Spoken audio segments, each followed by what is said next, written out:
Sæl verið ég heilsa ykkur í Jesú nafni. Já, Jesús, hann ljós heimsins og við höfum kallað hann þátt í ljósinu og þegar við hugsaum þetta í ljósinu þá það auðvitað í Jesú Kristi sem við höfum að tala um.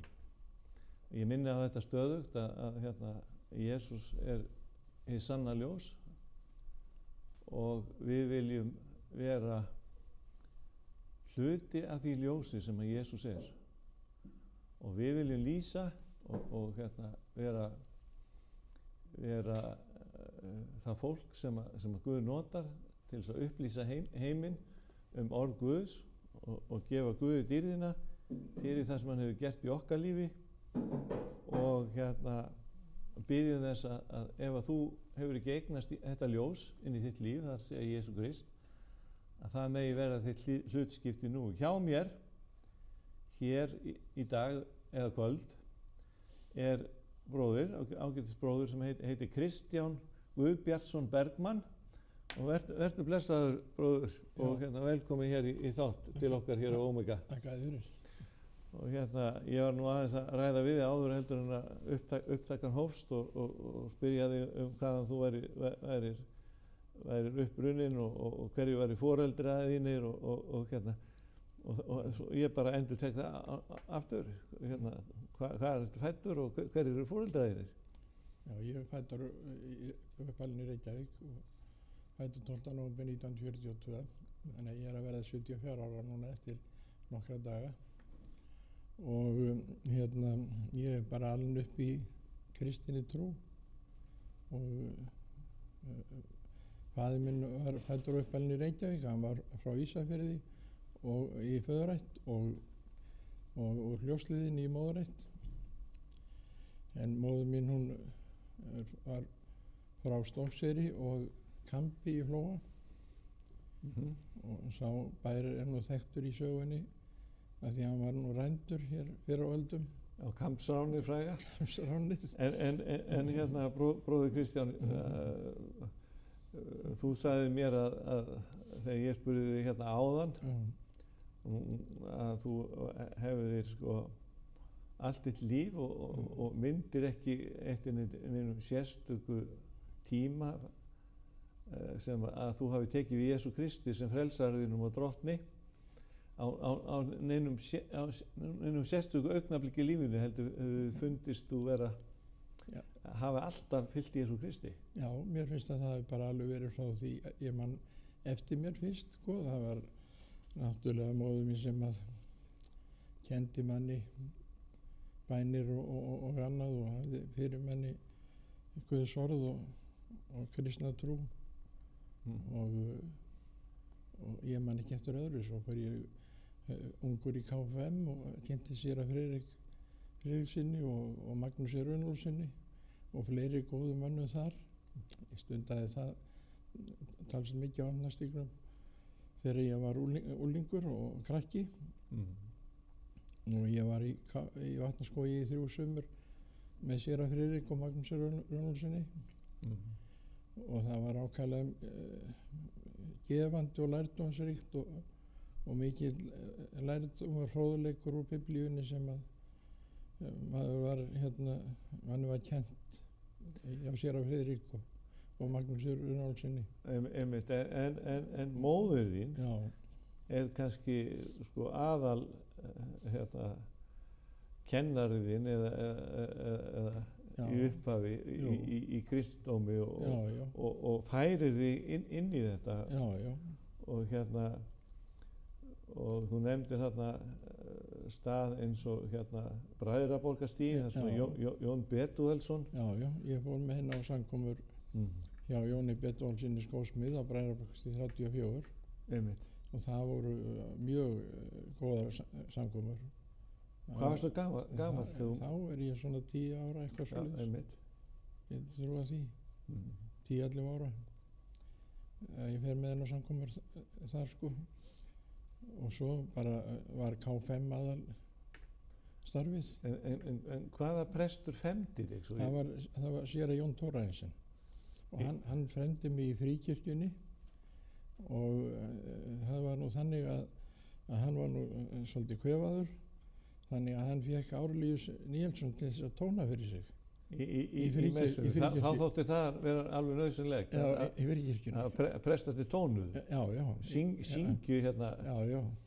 Í Fyrirkirkjunni, og ég man að hérna föðuramma mín, hún var svo hrifin að sér Árelíusi við þessa athöfn að hún vildi nú, talaði nú um það að hún vildi að hann myndi jarða sig, syngja sig. Og var það út af söngnum?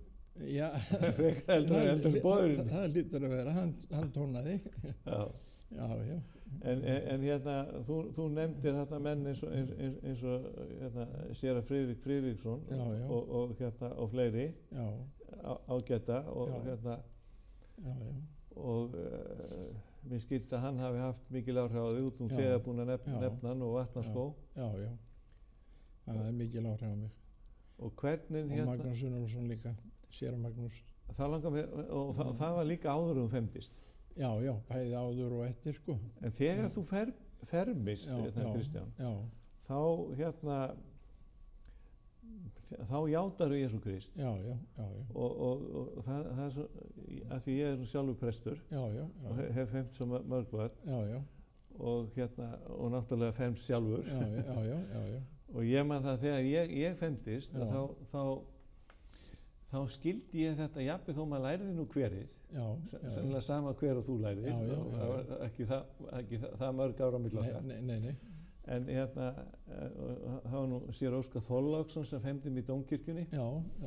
En þegar að ég játa þar Jesú Krist, að þá gerir mér fulla grein fyrir því síðar meira að ég vissi ekki hvað ég var að játa og skildi ekki þrátt fyrir utanabóka lærdómi sem maður lærði nú hjá prestinum og þurfti að gera. Jú.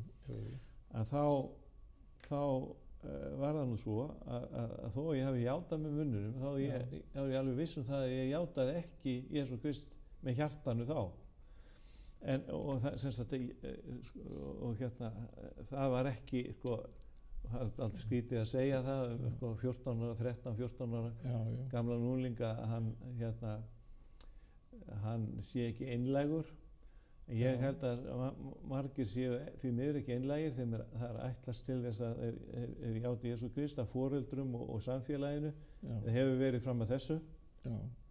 En ég veit að það er alltaf einhver fermingabörn sem að vita hvað þeir eru að játa og vita hvað þeir eru að gera og hérna, er að játa, og ég hef fundið það hérna, þegar ég hef verið sjálfur að ferma, að sum fermingabörnin eru bókstaflega að gefast Jesú Kristi við ferminguna, en bara sum.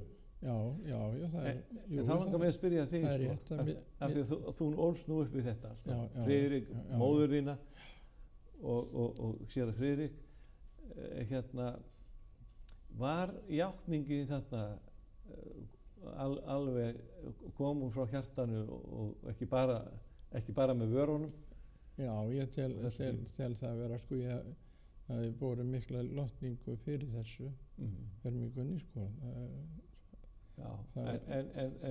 Þá var ég ekki... Ég meina nú að Jesús Kristur hafi verið þessi skiptimáli. Já, þá var ég ekki farin að spökulur í niðurdýmingarstýrðinni. En þá var fermingin eiginlega lokað takmarkið, sko, að vera femtur. Já, þá voru menn orðnir fullorðnir. Fullorðnir. Ég man það alveg, maður hefur að tala um verðan fullorðin, þó ég væri lítill og grannur. Og menn áttu nú kannski dálítið við það að menn væru fullnuma í kristindómi. Jú. Sem menn voru ekki. Nei. Því miður ekki. Nei, það er svona, átti eftir að bætast mikið við það. En hérna, þú, eftir fermingu og eftir þú hafði nú játað þarna Jesú Krist og þú nú þegar búin að segja að þú hafir upplifaði sem að hafi verið í eftirfylgd við Jesú alveg bara alla tíð. Já. Að hérna, hélstu þá áfram í KFUM? Já, ég held áfram í KFUM. Og hérna stundaði það töluvert hérna, og síðan fer ég í góðtemplararegluna. Þegar ég er 18 ára þá er ég kosin æsitemplar í stúkunni Dröfn nr. 55 í Reykjavík og það var mjög mikið gefandi starf því það var allt í kristilegum anda. Kótemplarreglan starfaði þá í kristilegum anda og þannig að það var mjög gefandi og svona síðan það þegar ég gifti mig og Jón Thoroddsen gifti mig og skýrði börnin mín og Þórunu og við förum svo seinna til Vestmannaeyja og sem sagt förum að búa þar fyrir gos og ég fór að vinna hjá Einari ríka í Vestmannaeyjum og þá stundaði ég landakirkju og þar var Friðfinnur Finnsson formaður sóknarnefndar og hann var framkvæmdastjóri Hraðfrystisstöðvar Vestmannaeyja, hann var frendi Einars og Einars Sigurðssonar og ég stundaði og við hjónin og fórum með börnin með okkur í landakirkju en svo fór ég að fara líka í Hvítasunnu kirkjuna Betel hjá Einari Gíslasyni. Einari J. Gíslasyni sem var þá leiðtoginn. Hann var þá leiðtoginn þar í Vestmannaeyjum sko. Og mér fannst hann skemmtilegur og hann kunni þetta allt utan bókar. Hann talaði alltaf blaðlaust og var alltaf skemmtilegur og svo var Óskar bróðir hans líka þarna. Hann talaði oft Óskar bróðir og þannig að ég þegar við fluttum til Reykjavíkur rétt fyrir gosið, við áttum íbúð í Breiðholtinu og fluttum í hana og þannig að við vorum ekki í Vestmannaeyjum þegar gaus og eins og tókum á móti stíltólki í Þórunu og ég fór til Vestmannaeyja í gosinu til þess að hjálpa til við að bjarga búslóðum og moka vikri orna hústökum og en ég fór að fara í Fíladelfíu eftir að Einar tók við í Reykjavík við Fíladelfíu söfnuðin og hafði mjög mikinn fróðleik frá honum og fór með honum til dæmis í heimsóknir í fangelsin og Litla-Hrauni og Bitru og hann var búinn að undirbúa þetta allt áður og Tókstu kannski við því hjá honum að fyllast heilugum anda? Ég veit það nú ekki. Nei, en ég veit að Hvítasunnu menn biðja fyrir fólki og spyrja hvort þau vilja ekki fyllast heilugum anda, hvort þau ekki biðja fyrir því og gekkst þú í gegnum slíkt? Nei, ekki beinlínis, nei, en ég fór með honum í fangelsin og þetta var gefandi og hann var búinn að undirbúa þetta allt saman og bað mig að koma með sér af því að hann vildi hafa eitthvað með sér bara svona þótti það þægilegra og þetta varð svo í framhaldi af þessu að ég bað Einar að stýra mig niðurtöfingastýrn. Hann hefur allavega samvært það. Já. Þó að þú hefur ekki tekið kannski við fyrirbæn fyrir að fyllast heilugum anda. Nei, já. En þú fórst í niðurtöfingastýrn. Ég fór í niðurtöfingastýrn og Einar sá það og hann Hafliði Kristinsson, hann aðstóðaði hann við þetta. Við skýrnina? Og varstu einn eða voru fleiri? Ég var einn sko og en fjölskylda mín var með við stönd. Já? Já. Og hvað sagði fjölskyldan? Ég var ekki varðið að vera bara mjög ánægð með þetta og ég sem sagt sagðist vilja ganga Kristi á hönd og að vera sem sagt í því starfi og hef verið það síðan. Og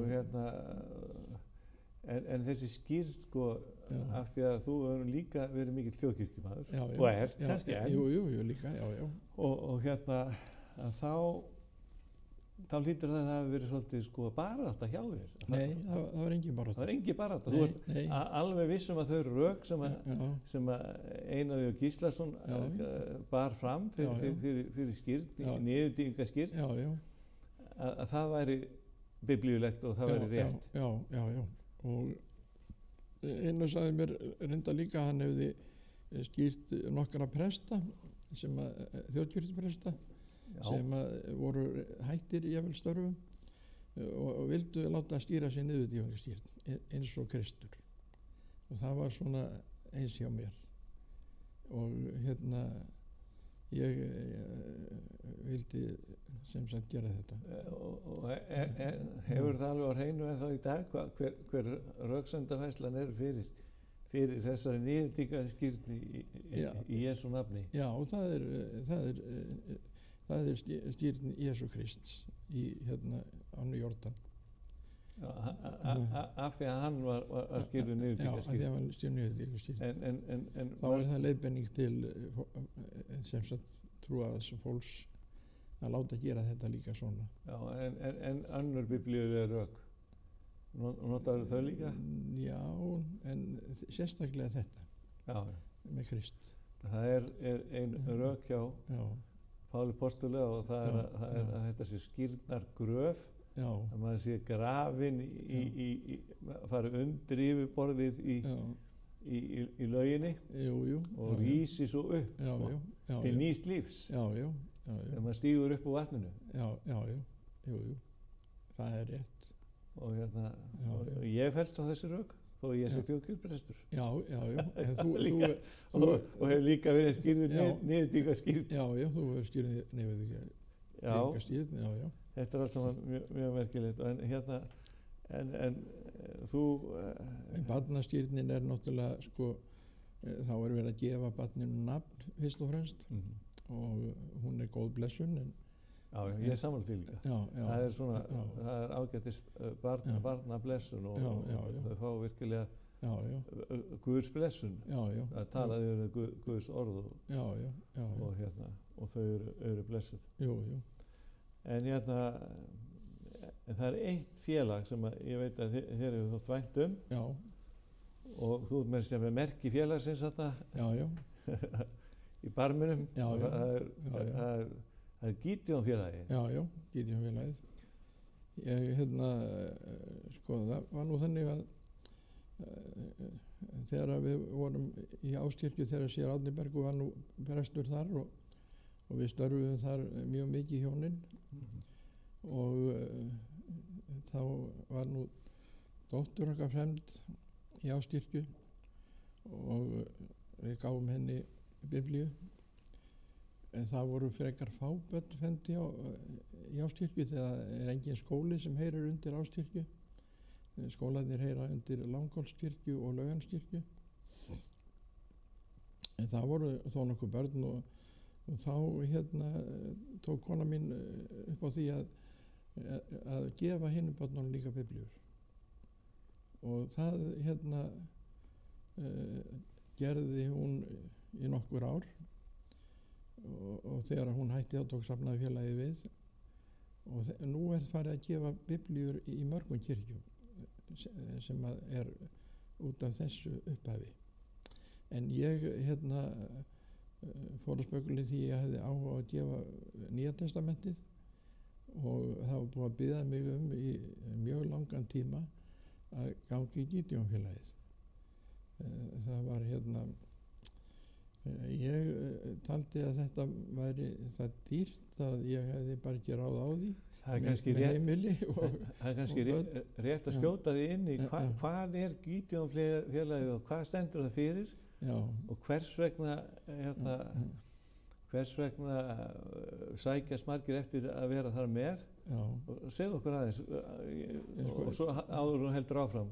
Gídeon félagið er stofnað í Bandaríkjunum af 3 kaupsýslumönnum og það er 1899 sem það er stofnað. Og í hvaða tilgangi? Til þess að gefa skólabörnum Nýja testamentið og setja það á all heimili, hótel. Það er að segja biblíuna, hluta biblíunar til þess að boða fagnaðarerindið með því. Fagnaðarerindið og það yrði til á hótelum, hótelherbyggjum og í skólum. Og þá er það að Þetta er 1899 og 1911 þá stofnað útibú í Kanada.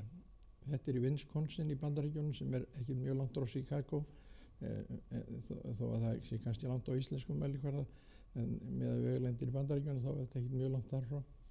Og það stofnað útibú í Kanada og það ekki langt þarna yfir til Kanada og það 1911. Í Kanada var mikið af vesturíslendingum því að það voru nú fleiri þúsund Íslendingar sem fluttu til Kanada. Einmitt.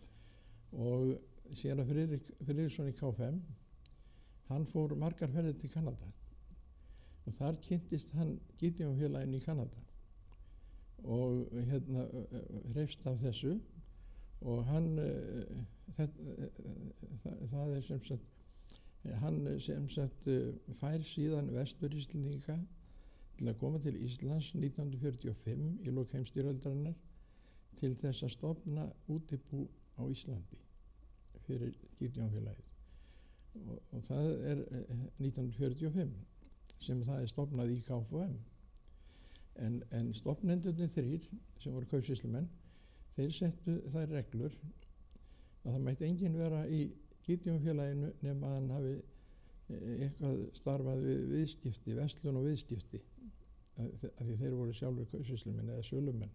Og þeir hugsuðu það kannski til þess að þar væri fjármagn til þess að prenta biblíur. Já, þeir hugsuðu það þannig sko. Já. Nú það mátti ekki vera prestar, ekki leiðtogar í trúfélögum og séra Friðrik sem var aðal gatamaðurinn að stofna Gideonfélagsins og það var reynda stofnað í húsakynum KFM. Það var prestur sjálfur. Þá gat hann ekki verið í félaginu. En hann var sem sagt á bakvið. Nú, þetta 1945. Þá þarf að fara að safna peningum fyrir Nýja testamentum og láta prenta Nýja testamenti. Það tók 9 ár og það var sem sagt 1954 sem að var búið að prenta nógu mikið af Nýja testamentum til þess að væri hægt að fara í alla skóla á landinu og þá 1954 þá var miðað við 12 ára börn, í dag miðað 10 ára börn, þá var miðað 12 ára börn og þá þetta nú svona tilvílun að ég akkurat 12 ára og ég í fyrstu úthlutun frá Gideonfélaginu á Nýja testamentinu í þeirri fyrstu landsúthlutun og sem svona bara tilvílun. Ég kann skjóta inn í að þegar ég 12 ára var þá í Melaskóla að þá komu Gideonmenn og sá sem að afhendi 12 ára börnunum gekkum og afhendi var Ólafur Ólafsson Kristibóði sem var reyndar vígður prestur og hann var með Gideonsmönnum og það var eins með hann mátti ekki vera í félaginu. Sjálfur Kristibóðin í Kína. Það fyrir ekki að þau bara inn í. Það bara mjög gott að þetta komið fram sko. Nú svo líður og býður og ég í KFM og eins og ég segi fermist og fer til í Góðanbröðreglunni og fer svo til Vestmanni eftir ég búin að gifta mig og að vinna þar og kynnist þar góðum mönnum í Landakirkju og náttúrulega í Betel. Nú ég sko hafði mjög gaman af prednikunum hjá Einar Gíslasyni og eins og ég sagði áðan hann stýrði minni yfir dýfingastýrð. Nú og það var mjög gefandi að fara með honum í fangelsinn og ég hafði líka hug á því að Óskar Klaus rithöfundur, hann sem var nú frændi minn og stofnaði fangahjálpina, þannig að ég hafði kannski áhuga á því líka þess vegna. Ég hafði talsett mikið við hann þegar hann var á skólaverð í Bankastræti 12, bjóð þar uppi og drakk alltaf kaffinu á Hótel Borg og ég hitti hann stundum og það var mjög fræðanda að hlusta á hann. Maður var bara eins og í leiðslu þegar hann talaði um hann og þess vegna hefði ég kannski áhuga á þessu líka að bara Meinar Gíslasyni fyrst hann bað mig um það. Já, í fangelsin. En nú ertu, af því að við kannski klárum ekki alveg með Gideon félagi, nú ertu sjálfur Gideon maður. Já. Og hérna og leggur fram hérna þinn skerf, bæði í peningum og starfi. Já. Og hérna af því við komum að því áðan að Gideon væri að prenta biblíur og gefa út biblíur til þess að auðvita að dreifa Guðs orði. Jú. Fagnaðar erindum til landsmanna. Þú ert nú með þarna eina Gideon Nýja testamenti á borðinu. Já. Kannski aðeins lyftaði aðeins upp. En það var sko Guðmundur í gamla kompaníinu sem var mikill KF maður sem var búinn að biðja með árum saman að gangi í Gideon félagið þegar ég loksins taldi mig hafa ráð á því. Já, til þess að borga það skerf sem að leggja í það. Það þýrst að borga fælgurnar og Gideon félagið hefur á 60 árum gefið yfir 300.000 Nýja testamenti á Íslandi. Stórkostlegt. Já, og sem við erum þriðja landi í heiminum sem gerist aðili að þessu samtökum en það starfar núna í 200 löndum allan heim og hefur gefið hátt í 2 milljarða af Nýja testamentum allan heim. Stórkostlegt. Þetta félag. Já. Nú útbreiðslu fagnaðarerindisins. Já. En hérna, ég held að við ættum kannski að gera örlítið hlé og hlusta á tónlist og ég har þetta í hug Ave Maria eftir lækni, íslenska lækni sem var hér Sigvaldi og kallaði sig Kaldalóns og starfaði á Vestfjörðum læknir og kennir sig við lónið sem er hérna fyrir botni Ísafjarðardjúps. Mjög fallegt og ég hef komið þar. En hlustum á þetta.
Já, þetta var stórkostlegt, þessi ungi maður, víkingur, eða víkingsson, það skiptir ekki maður, ég man það ekki. Og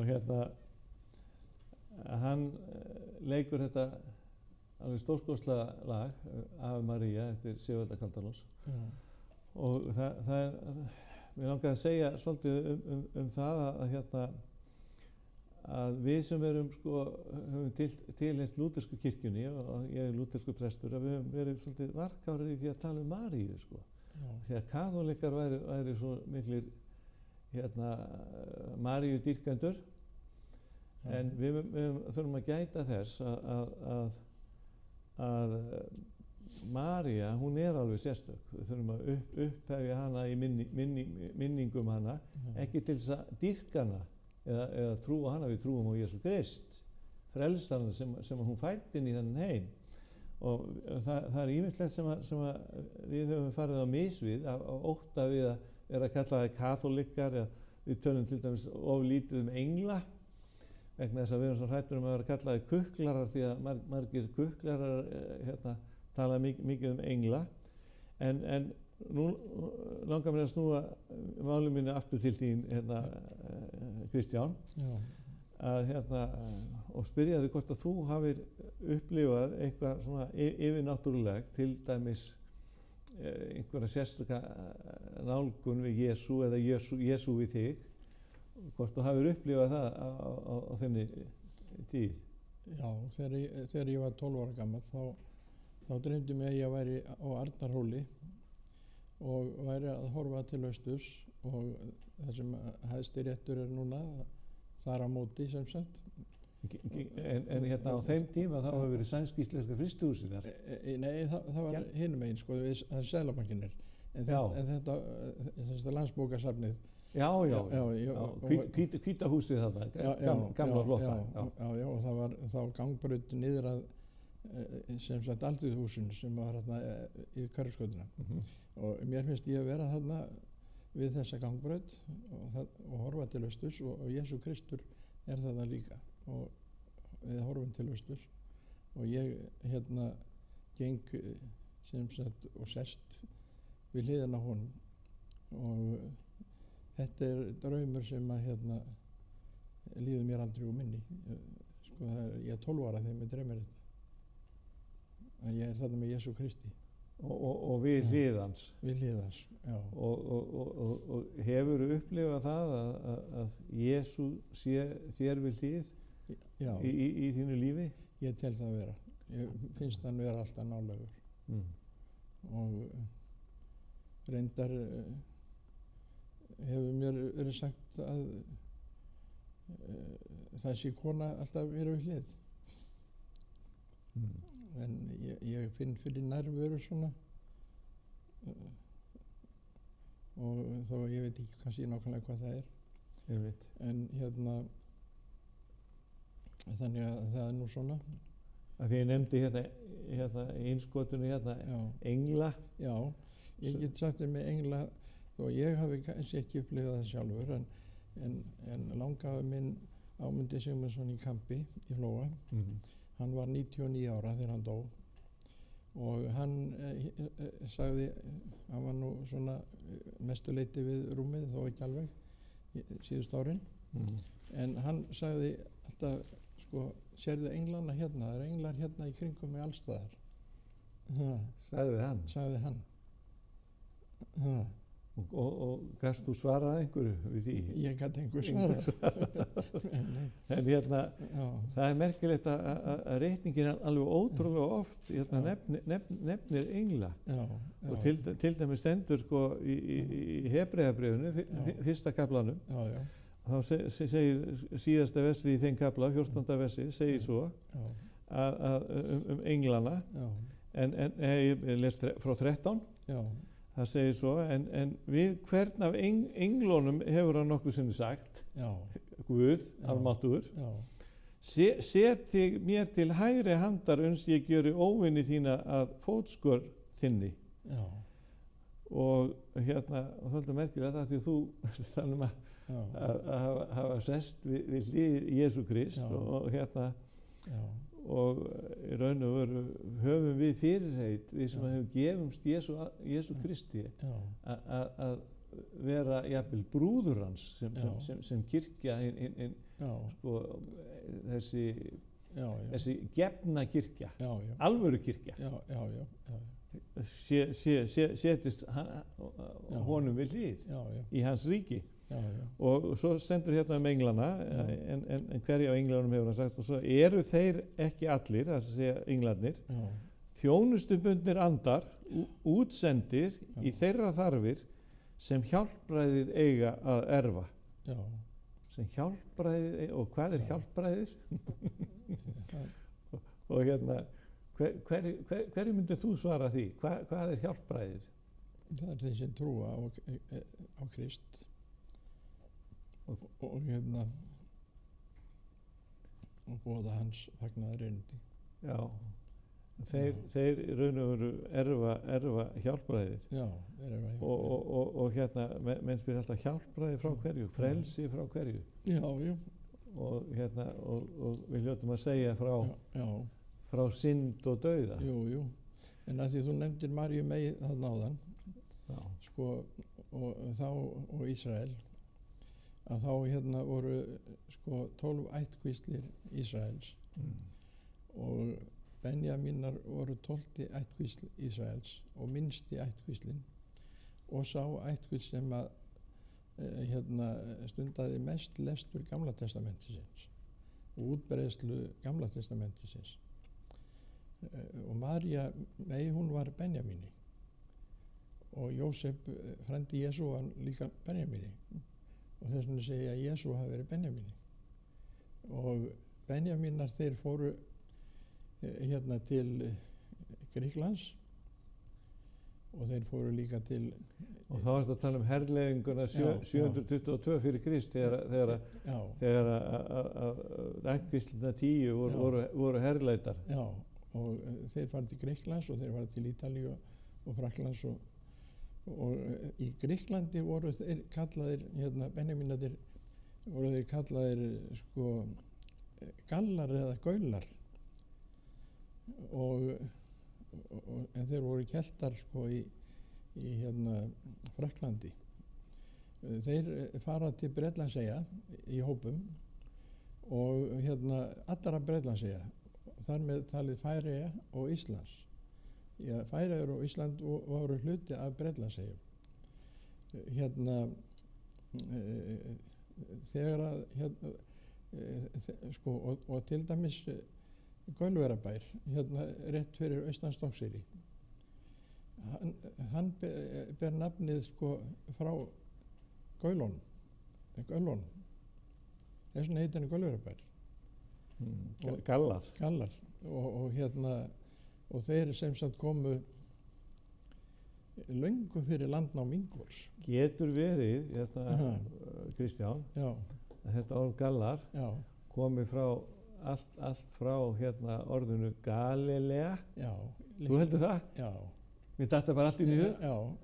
Og hérna, við þetta alltaf merkilegt vegna þess að þegar ættkvíslurnar 10 voru hérna herleitar og þá voru nú samt sko hérna hluti sko Benjamínita, þeir voru að því að Jerúsalem tilheyrir þeim, ekki Júda upphaflega. Nei.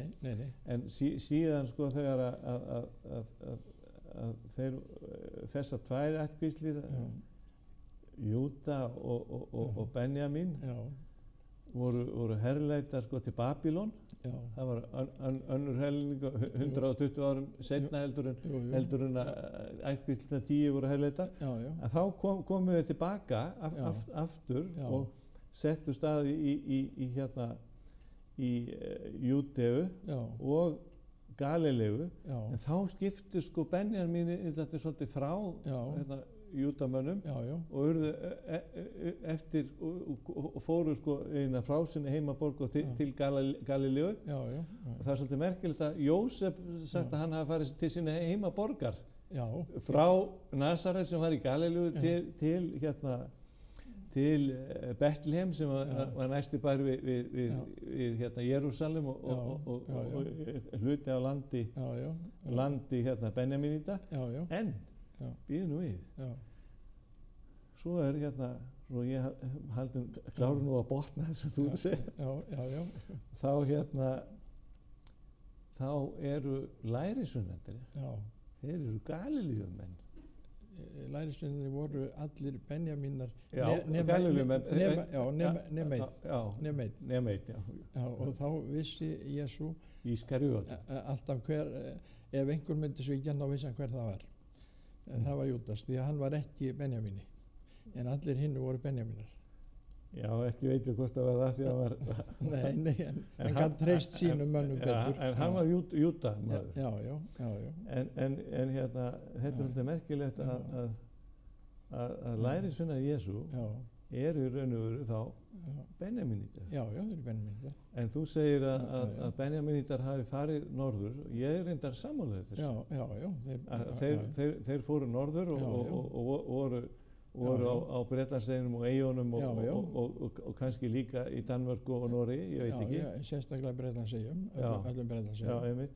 Og þeir komu hérna til Íslands frá hérna Írlandi og hérna og Skotlandi aðalega og þess vegna eins og ég segja eru þessi nöfn eins og Gaulverjabær og til dæmis Esjan, hún er með grískt nafn, nei frá segja hérna Írlandi, írskt nafn. Esjan, já, fjallið Esjan, það er írskt nafn. Og þetta er komið löngu áður en að Ingólfur Arnarson kemur hérna, enda tel ég að hann hafi bara verið með valdarón, sko. Því þá eru hérna gyðingar búin að vera hérna í 1000 ár áður en hann kemur. Og sko... Já, þú segir gyðingar, það er að segja sko... Benjamínitar, en hérna, já, þau eru ekki...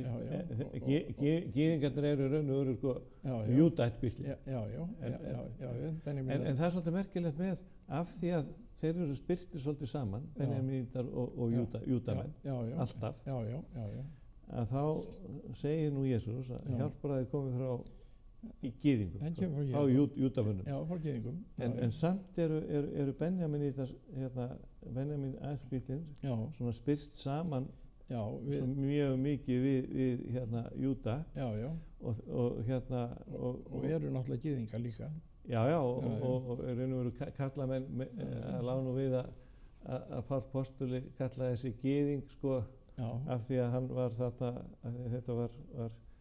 var í raun og veru Júda, en hann var samt segist vera af Benjamíns ættkvísl. Já, Benjamíns ættkvísl, já. Páll postuli. Já, þá séu það.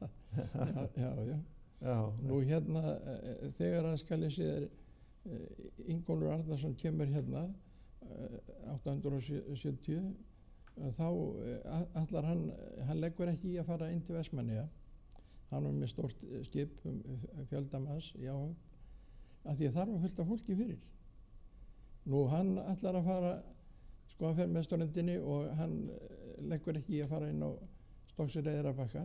Þar var hægt að fara með skip, sko, að landi, því þar var fullt af fólki. Og það voru náttúrulega gaularnir í Gaulverjabæ. Þetta rennur hann allt saman milli Þjórsá og Ölfusá. Þannig að hann ætlar að fara inn í Krýsuvík. Býtu, af hverju ætlar hann að fara inn í Krýsuvík? Hann er búinn að rannsaka þetta allt áður.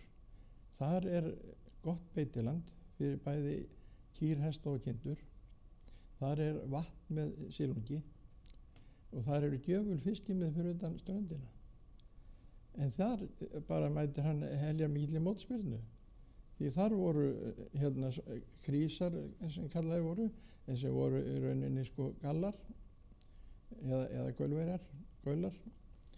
Og það kemur til heiftalis bardaga. Ingólfur og hans herlið drepa þarna bara fjölda fólks, eiginlega flest alla. En hann hættir við, leggur ekki að fara þarna inn. Og hann hérna fer frá landinu og fer til fyrir Reykjanesið og til hérna Reykjavíkur, því hann laði ekki að fara þarna inn eins og hann ætlaði. Sko, það var líka þarna að því að þarna var heitt vatn og kalt vatn rennandi upp úr jörðinni. Þess vegna var hann búinn að rannsaka þetta allt áður. Og þess vegna er hann ekki tvist í landnámsmaður sem er náttúrulega vita flestir í dag. Sko, hann kemur til Reykjavíkur. Þar er skipaskurður á milli Hafnarinnar og Tjarnarinnar, lækurinn sem kallaður hefur verið. Þar er fullt af fólki, báðum megin við lækinn. Hann fær ekkert pláss þar. Hann fer upp í Grjótaþorp, milli þess að nú er Aðalstræti og Garðastræti. Og þar sést hann að, þar var ekki stingandi strá til að hafa kind á beit. En hvaða heimildir hefur fyrir öllu þessu fólki? Ég er búinn að lesa þetta allt saman, býttu nú við. Já. En þegar að hann er sestur þarna, þá með yfirgangi nær hann undir þessi landsvæðum. Og þess vegna segi ég að þetta var valdarán en ekki landnám. Eða það er kannski landnám hans en ekki landnám þjóðarinnar eins og hún er í dag, því hún er 75% gyðingar, eru benjavínar og voru komni hérna áður. Ísraelsmenn komni hérna löngu áður, 1000 árum áður. Nú ef eins og fjallið til dæmis þarna Esjan ber nafnið til dæmis, hann kom ekki með þetta nafn, það var komið fyrir. Nú síðan er það að heilagur Patrekur, hann segir í æviminningum sínum eða dagbókum að hann var fæddur 390 eftir Krist. Og hann segir, það er líklega 410 til 20, ég er komin hérna á nyrsta hjara veraldar, hann var sko Íri, ég er komin á nyrsta hjara veraldar, ég er búinn að kristna hér allt fólk hérna. Og eftir það hét staðurinn þar sem hann var á Patreksfjörður. Þetta er 450 árum áður en Ingólfur kemur. Og hann fór síðan aftur til, eftir að búinn að vera hér á landi daldinn nokkuð mörg ár, aftur til Írlands. Hann hafði líka verið á Englandi og hann skal ég segja þér, lést á Írlandi líklega 70 til 75 ára. Það er ekki vita nákvæmlega.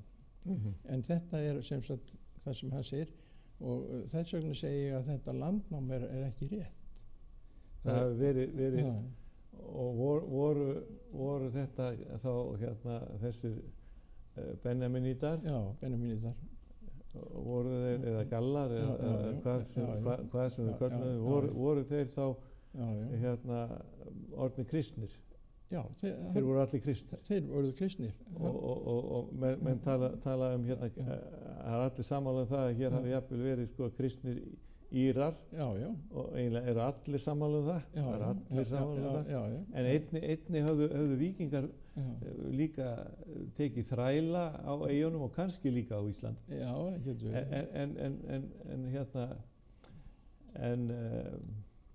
En þessar heimildir, ég hef nú aldrei heyrt þetta fyrir, að einhverjar heimildir hefur þá komist í. Þetta er til í heimildum heilagan Patrik til dæmis. Hann segir þetta sjálfur. Hann segir frá því að hann sé komin á nyrsta hjara veraldar og búinn að kristna alla íbúana. Enda ber staðurinn hans nafn.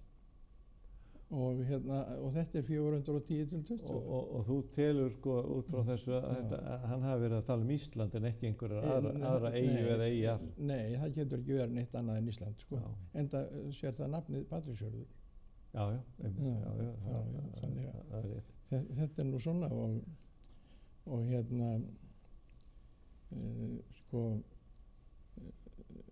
Ísland er byggt af Írum og Skotum uppalega. Nú hafa verið spádómar. Og það eru benjamínar sem sagt. Já. Nú hafa verið spádómar Ísland. Já. Og sem ég segi, af því að Íslendingar eru benjamínar. Já. Að þá hafa verið spádómar það að drottinn, eins og hann notar hérna, hann notar gyðinga og þá er ég að tala sérstaklega sko, ekki allar ættkvíslirnar, heldur sérstaklega gyðinga og júdamenn og vegna þess að Jesús segir sko, hjálpræði kemur frá gyðingum, frá júdamönnum, að hérna vegna tengsla Benjamins og Júda og vegna þess hver á Íslandi sé sterkur stofn af Benjaminitum og verið sagt að það sé sterkari stofn á Íslandi Benjaminita heldur en núna í nokkur öðru landi. En þá sé sko, þá verði núna á síðustu tímum, á síðustu dögum, þá muni drottinn nota sko Ísland eða Benjaminita Íslands, þessi Íslendinga, til þess að vera ljós fyrir hérna heiminn og sérstaklega Evrópu og heiminn og þegar maður segir ljós til að það auðvitað koma fagnaðarindur út til hérna til þjóðana og ég velti mér nú fyrir mér Kristján þegar maður horfir á Íslendinga og þrátt fyrir að við höfum haft þessa sjónvarpsstöð hérna á 25. ár, það komið á 25. ár, þá sér maður ýmis merki sko í hina áttina eins og til dæmis núna stjórnvöld sem stjórnar til dæmis borginni á Íslandi ekki mjög hrifnir að fá gídeómenn inn í skólana. Eða presta. Nei, þeir vilja það ekki. Eða presta til þess að búa fagnaðarinn til skólaböndum. Já, þeir vilja það ekki. En þrátt fyrir þetta að skuli vera spádómar það að Íslendingar og nú erum við báðir að gera ráð fyrir þeim sem Benjaminitum eða Galilíumönnum eða slíku og Gölverjum eða Göllum og þá hérna að sérðu fyrir þér að þessi þjóð að við Íslendingar og ég er bara að tala næstu daga ef við lifum á síðustu tímum að sérðu fyrir þér Íslendinga taka á móti Jesú Kristi sko, upp til hópa sérðu það fyrir þér? 75% af Íslendingum tel ég vera Benjamina 75% og það er náttúrulega sérstaklega allt Suðurlandið og reynda Vestfirðir og allt land. En munu þessi Benjaminitar taka við Jesú Kristi? Já, en það er bara með Benjaminitana að þeir eru svo sko, þeir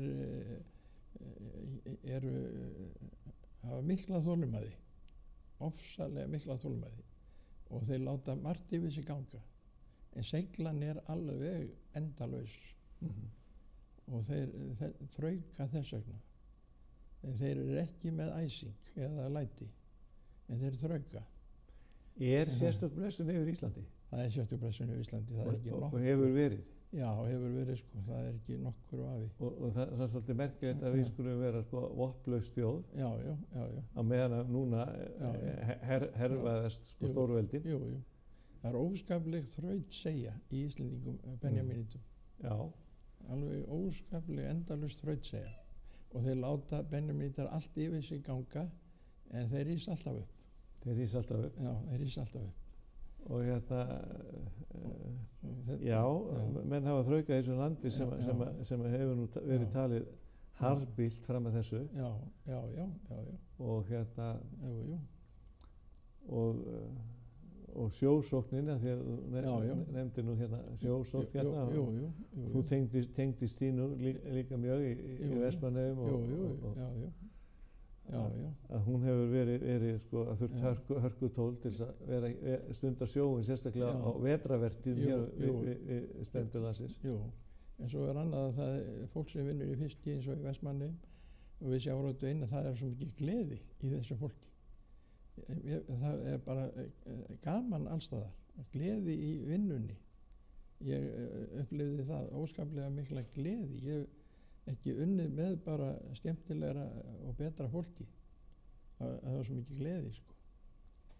Þó að vinnan væri alveg óskaplega mikil og frítíminn lítill og svefntíminn stuttur, þá var svo mikið lífsgleði í fólkinu. Í fólkinu.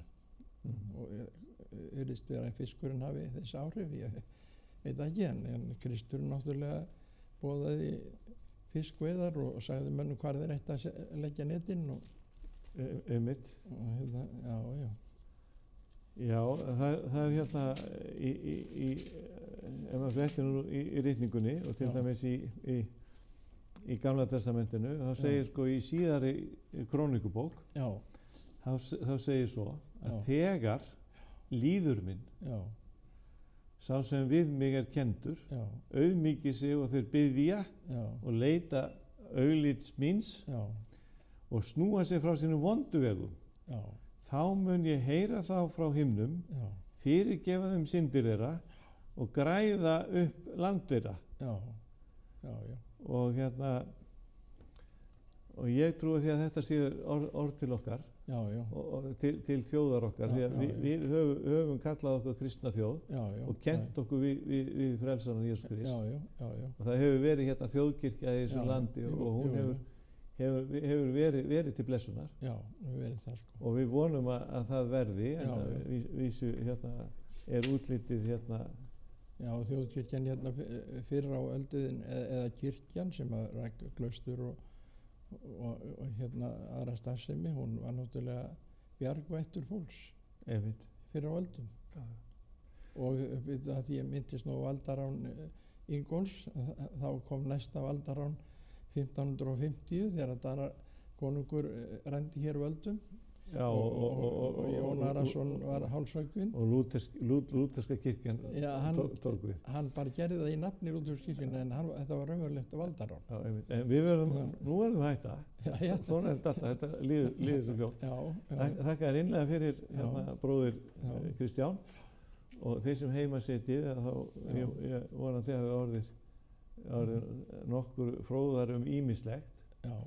Ég var það með skosti og hérna ég þakka fyrir samfylgdina í þessum þætti og Guð verið með ykkur og mættu þið ganga á hans vegum í Jesú nafni.